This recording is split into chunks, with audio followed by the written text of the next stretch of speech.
खुलुमबाय स्टुडिअ दं आङो राकेश रामसियारि बे समाव बिपिएफ राजखान्थि हान्जानि बिथां हाग्रामा महिलारि बे हाग्रामा महिलारि बिथां आरो बिथांनि जे बिपिएफ राजखान्थि हान्जानि जे एमसिएलए बे एमसिएलए फोरनि सायाव गोख्रों चेलेन्ज खालामदों बिटिआरनि मावफुं सोद्रोमा रनजित बसुमतारी बिथाङा बे समाव हाग्रामा महिलारि बिथांनि जे बुंबाय थानाय थामहिनबा गुबुन गुबुन समाव खौरांगिरिनि सिगाङाव बिथाङा बुंथिदोंमोन हाग्रामा महिलारिया बाथ्रा बुंदोंमोन जे बे समाव बिटिआरनि मावफुं सोद्रोमा रनजित बसुमतारी बिथाङा फरेनार्स बिथांखौ आरटिआई होनानै बिटिसिनिफ्राय होखार हरगोन होननानै बाथ्रा बुंथिदोंमोन बिथां हाग्रामा महिलारि बिथाङा आरो बे बाथ्राखौनो लानानै फिननाय होदों बिटिआरनि मावफुं सोद्रोमा रनजित बसुमतारी बिथाङा चेलेन्ज खालामदों आरो बिथाङा गोख्रों अजद होदों हाग्रामा महिलारि बिथांखौ हाग्रामा महिलारि बिथाङा बे समाव बिथांनि जे सोलोंथाइ लानाय बे सोलोंथाइ लानायाव बिथाङा डाउट खालामदों होननानै बाथ्रा बुंथिदों बिटिआरनि मावफुं सोद्रोमा रनजित बसुमतारी बिथाङा सोलोंथाइ लामारदोंना लामाराखै हाग्रामा महिलारिया सोलोंथाइ गोनां ना नंगौना नङा आरो जुदि नंगौब्ला बे समाव बिथाङा फरेनार आरो इन्डिजिनियासनि जे बाथ्रा बेनि जे फारागथि बे सोदोबनि फारागथिखौ बिथाङा मानो बुजिनो मोनाखै बा बुजिनो रोङा होननानै बाथ्रा बुंथिदों बिटिआरनि मावफुं सोद्रोमा रनजित बसुमतारी बिथाङा हाग्रामानि सोलोंथाइनि सायाव आंहा सन्देह दङ हाग्रामानि रोंगौथिनि सायावहाय जुदि बियो रोंगौथि गोनां सासे मानसिमोनब्ला फरेनार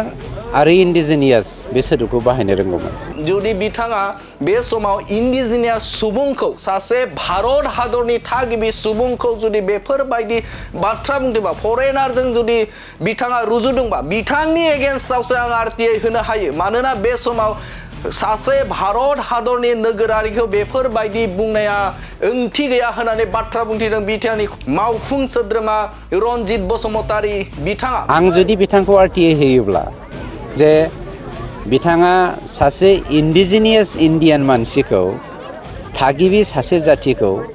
फरेनार जे होनदों होमब्ला बर'लेण्डखौ बिथाङा मा आसाम भारतनि गणतन्त्र मोनसे गणतान्त्रिक देशनिफ्राय आलादा मोनसे हादोर खालामनानै रायजो खुंदोंमोन नामा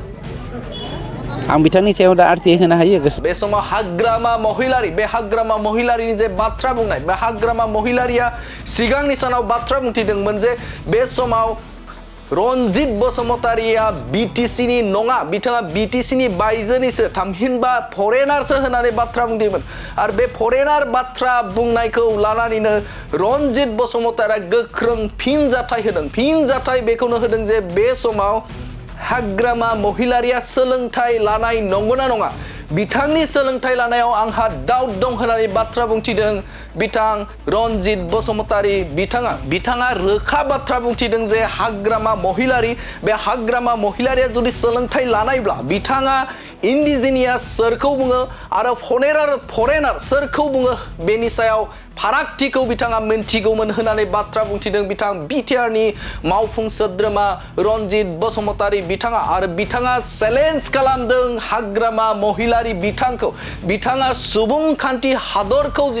बिथाङा जुदि फोथायोब्ला मोनसे गणतान्त्रिक हादराव बिथाङा जुदि दङब्ला बे समाव बिथांजों लोगोसेनो आरो बिथांनि जे एमसिएल थामहिनबा बिपिएफ राजखान्थि हान्जानि जे एमसिएल बिथांमोना बिटिसिनि रां बावजायाव मार्च दानाव जानो गोनां जे रां बावजा बे रां बावजायाव बिथाङा फैथों आरो आंजों चेलेन्ज खालामफैदों जे आं फरेनार ना इन्डिजिनियास बेनि सायाव बिथाङा चेलेन्ज खालामफैथों होननानै बाथ्रा बुंथिदों हाग्रामा महिलारि बिथांखौ हाग्रामा महिलारि आरो बिथांनि जे एमसिएलए बिथांमोनजों गोख्रों चेलेन्ज खालामदों बिटिआरनि मावफुं सोद्रोमा रनजित बसुमतारी बिथाङा मोनसे खावलायनो नागिरदों नोंथांमोननि मिडियानि गेजेरजों बिटिआर बासिनिसिम हाग्रामानि सोलोंथाइनि सायाव आंहा सन्देह दङ हाग्रामानि रोंगौथिनि सायावहाय जुदि बियो रोंगौथि गोनां सासे मानसिमोनब्ला फरेनार आरो इन्डिजिनियास बे सोदोबखौ बाहायनो रोंगौमोन आं जुदि बिथांखौ आरटिआई होयोब्ला जे बिथाङा सासे इन्डिजिनियास इन्डियान मानसिखौ थागिबि सासे जाथिखौ फरेनार जे होनदों होमब्ला बर'लेण्डखौ बिथाङा मा आसाम भारतनि गणतन्त्र मोनसे गणतान्त्रिक देशनिफ्राय आलादा मोनसे हादोर खालामनानै रायजो खुंदोंमोन नामा आं बिथांनि सायाव दा आरटिए होनो हायो गोसो जायोब्ला, खिन्थु आंनि खोन्थाया जादों आं मूर्ख जानो नागिराखै। आं सोरजोंबा सोरनिबा एगेन्स्टै थांनानै खामानि मावनानै समाजखौ गुबुंले खालामनो नागिराखै। बिथाङा गाव सैथोखौ गनायनो हायियावनो मा होनो जाहा थाहा गुबुन माबा माबि राव बखिलागासिनो दङ। फरेनार सोदोबखौ बाहायनायनि थाखाय बिथांनि सायाव जे मोनसे एलिगेसन जाथावना, बे बाथ्राखौ बिथाङा आयेन बायदि सोंनानै लाथों। गतिके आं बिथांखौ खावलायो, नोंथाङा मा होनो दा सौलायै मेंग्लिखाबाय, आथिं आखाइ रुमायजोबखाबाय, दा गं बायनानैबो गं बायाखै होननानै बुंना लाबाय थायोब्ला रायजोआ बेखौ मानिनानै लाया। गतिके दा गणतन्त्रनि पद्धतिजों आवगायनो थाखाय जों बिथांखौ चेलेन्ज खालामो। आरो बिथाङा थारैनो सासे चेलेन्जिं मुडनि सासे दैदेनगिरिब्ला काउन्सिलनि एसेम्ब्लियाव फैनानै आंखौ बुंफैथोंना आं फरेनार ना इन्डिजिनियास। आं चेलेन्ज खालामो। नोंथांमोननि मिडियानि गेजेरजों मार्च दानाव जोंहा मोनसे एसेम्ब्लि जानो थांगासिनो दङ। बे मार्च दाननि एसेम्ब्लियावहाय बिथांनि जा 10 जन माबाफोर दंबावो एमसिएलएफोर दङ, बिखाफोर दानानै फैदों आंजों दावहा नांनो थाखाय। आं फरेनार ना इन्डिजिनियास। मोनसे खावलायनो नागिरदों नोंथांमोननि मिडियानि गेजेरजों बिटिआर बासिनिसिम। हाग्रामानि सोलोंथाइनि सायाव आंहा सन्देह दङ। हाग्रामानि रोंगौथिनि सायावहाय जुदि बियो रोंगौथि गोनां सासे मानसिमोनब्ला फरेनार आरो इन्डिजिनियास बे सोदोबखौ बाहायनो रोंगौमोन। आं जुदि बिथांखौ आरटिए होयोब्ला जे बिथाङा सासे इन्डिजिनियास इन्डियान मानसिखौ, थागिबि सासे जाथिखौ फरेनार जे होनदों, होमब्ला बर'लेण्डखौ बिथाङा मा आसाम भारतनि मोनसे गणतान्त्रिक देशनिफ्राय आलादा मोनसे हादोर खालामनानै रायजो खुंदोंमोन नामा? आं बिथांनि सायाव दा आरटिए होनो हायो गोसो जायोब्ला, खिन्थु आंनि खोन्थाया जादों आं मूर्ख जानो नागिराखै। आं सोरजोंबा सोरनिबा एगेन्स्टै थांनानै खामानि मावनानै समाजखौ गुबुंले खालामनो नागिराखै।